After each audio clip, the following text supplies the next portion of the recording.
Les amis, bonjour à tous, j'espère que vous allez bien, que tout se passe pour le mieux pour vous. Barcelone, Juventus, 2-2, et un bon petit match. Il s'est passé des petites choses, hein, j'ai bien aimé. Bon, j'ai toujours un œil attentif au Barça, et bon, ce match-là, on est obligé de parler de Dembélé. Ousmane. On sent la concurrence. Ah, c'est ça, c'est ça. Là, il y a une vraie concurrence. Rafinha, Dembélé, Ferran Torres, Ansu Fati. Ils sont quand même 4 ailiers. Deux qui peuvent jouer à droite, 2 qui peuvent jouer à gauche, même 3 qui peuvent jouer à gauche, ou voire 4 qui peuvent jouer à gauche, étant donné que... Ouais, bref. Donc déjà, Dembélé, il te sort des actions individuelles, pied droit, pied gauche, tac, le mec, il s'est régalé. Il s'est régalé. Dans un match où la Juve a parfois eu certaines occasions, même si Barcelone a totalement pour moi dominé le match, et il mérite la victoire, et en plus il joue au football, et vraiment tu sens que ce Barça, hein, on va pas se mentir, cette année, il risque d'être vraiment intéressant. Après la pré-saison, encore une fois, attention, ça veut dire et ça veut pas dire, hein. J'en ai vu tout au long de ma vie, vous en avez vu tout au long de vos vies, des pré-saisons où la saison commence et ce que tu dois maintenant rôder, toutes les équipes relèvent le niveau et là où toi tu te donnais, tu avais compris, enfin tu t'étais prouvé des choses et là tu arrives peut-être plus. Il peut se passer 1 million de scénarios dans une saison, les supporters du Barça l'ont vu l'année dernière, il y a eu une moitié, une autre moitié, avec un coach, avec un autre coach, et, bref. C'est la beauté du foot aussi. Mais j'ai envie de dire, là quand même, il y a des bases. Il y a une pré-saison faite avec un coach, Xavi, qui connaît ce club et qui est en train de réinstaurer un football qui est beau. Et voilà, il y a des joueurs. Par contre, alors le mercato du Barça, c'est incroyable, hein. Franchement. Là, donc, je sais même pas si c'est officiel, mais il paraîtrait que Koundé aussi, c'est bon, là. Non, parce que là, tu fais Koundé, Araujo, déjà, c'est une excellente charnière. Une excellente charnière. Araujo, qui vraiment m'impressionne. Koundé, j'aimerais bien le voir, hein, mais je pense que dans une équipe dominatrice, c'est bénéfique pour lui. Dans une équipe dominatrice où très rarement tu vas te retrouver en 1 contre 1, c'est pas le football du Barça, c'est un bloc assez haut et composé d'un pressing et après c'est vous qui relancez, qui avez le ballon. Bah, les points faibles que j'ai pu voir du Barça, c'est quoi? C'est vraiment une équipe qui te presse. Si tu sors le premier rideau, bon bah voilà, hein, ils vont chercher à te casser.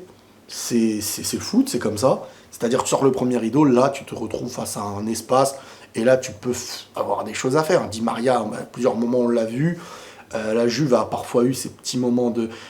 Mais ce que j'aime malgré tout dans ce Barça, c'est que dès l'engagement, je pense que le supporter... Je me mets des fois dans la place du supporter du Barça, à l'engagement de certains matchs, et ils voient leur équipe haut, qui presse et qui dérange, et ils ont le ballon, Busquets, avec Xavi, Busquets, René, vraiment, tu sens une équipe qui, quand même, leurs supporters doivent être contents. Ils ont le ballon, ça combine bien. Alors certes, quand il va falloir être dur et solide défensivement et ne pas se manger le but qu'il ne faut pas se manger, j'ai plus confiance en un Real qui est habitué à ce schéma de jeu.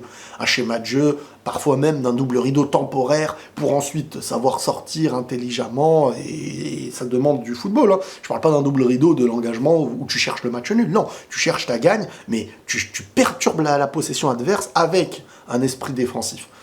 Et Barcelone, eux, eh ben, ils jouent avec leur philosophie, ils jouent avec leur histoire, ils jouent avec leur façon de faire. Et même dans les moments les plus difficiles, contre le Bayern et tout, avec un Barça, ils ont tenté leur football. Et ça, c'est intéressant. Mais vraiment, je vous dis, ils ont une jeunesse, ils ont une équipe, ils ont un mercato, vraiment, offensivement, ils sont impressionnants. Et si en plus, là, on me dit Koundé qui signe, là, il y a Araujo, je veux dire, il y a vraiment de quoi faire.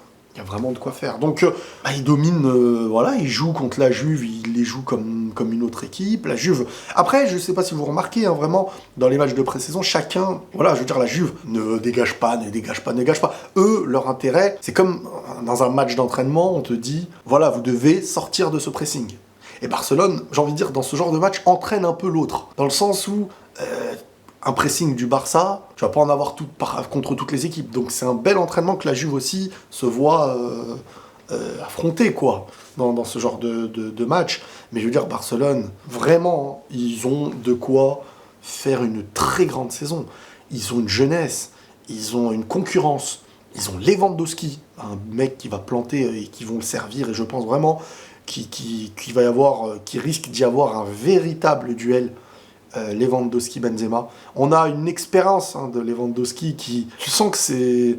Je prends l'exemple contre le Real, quand Ansu Fati, comment il s'appelle, Camavinga, il rate avec son pied opposé, il voulait se remettre le ballon bref, avec la semelle, et il le rate, et après t'as Ansu Fati devant Courtois qui rate sa frappe croisée, et t'as Lewandowski qui le reprend et tout, parce que certes, malgré le football collectif du Barça, les petits jeunes devant, il leur faut le petit sang-froid que Lewandowski connaît, c'est-à-dire parfois même devant le goal, on continue à jouer la passe. Et avec le Bayern, ils le font je sais pas combien de fois, ça, quand ils écrasent leurs adversaires et tout.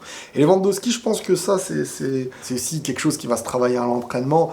On va avoir vraiment droit à un Barça cette saison qui va être très très costaud. Et je pense qu'il va pas perdre beaucoup de points.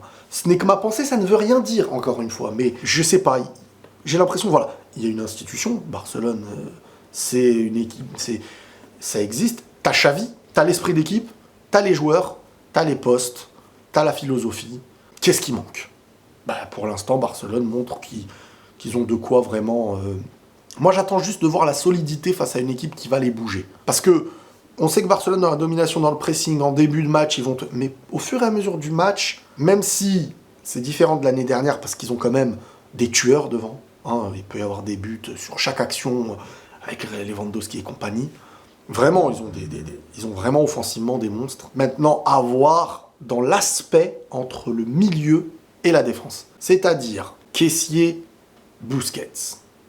Ces deux joueurs-là vont être cruciaux cette saison, si De Jong s'en va. Busquets n'a pas l'esprit hyper défensif, donc face à une véritable intensité, c'est Kessié qui va devoir encaisser.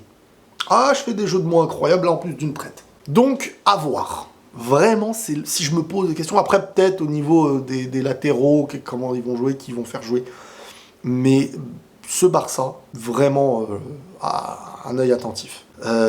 Impatient de voir le prochain Classico, avec les deux équipes composées de leurs meilleurs joueurs. Et voilà, hein, les Gavi, les Pedri, les Fati, ça grandit. Ouais, je fais des rimes maintenant, les gars. Ça grandit, et à côté, il y a déjà ceux qui ont grandi, hein, comme les Lewandowski. T'as ceux qui sont entre les deux et qui ont le profil Dembélé, capable individuellement de faire des choses incroyables. S'il se blesse pas, ça va être impressionnant. T'as le Rafinha alias Di Maria de l'époque. Et défensivement, si en plus les ont Koundé et tout, ça va être agréable pour eux. Vraiment. Pas d'où ils ont sorti tout ça, hein, j'avoue, je suis pas un spécialiste, mais après, moi, je vous le disais aussi. Ça, je le disais à beaucoup de gens, hein, je le disais même à des supporters du Barça. Je disais, ces clubs-là continueront d'attirer des grands joueurs. Quand t'es Barcelone, quand t'es le Real, t'as une histoire, t'as une structure. C'est un fanion qui coûte cher. C'est une réalité. Quand tu l'as mis, c'est comme le Milan aujourd'hui. Alors, c'est différent d'avant. Mais ça a été aussi une histoire de budget, une histoire de... Et puis aussi une histoire de nombre d'années que t'as mis à te reconstruire. Barcelone, je veux dire, à part l'année dernière, ça restait une équipe qui, quand tu l'affrontes, t'es pas heureux, hein, à part quand tu t'appelles le Bayern. Mais sinon, je savais que le Barça allait très vite remonter la pente. Maintenant, il faut voir la saison.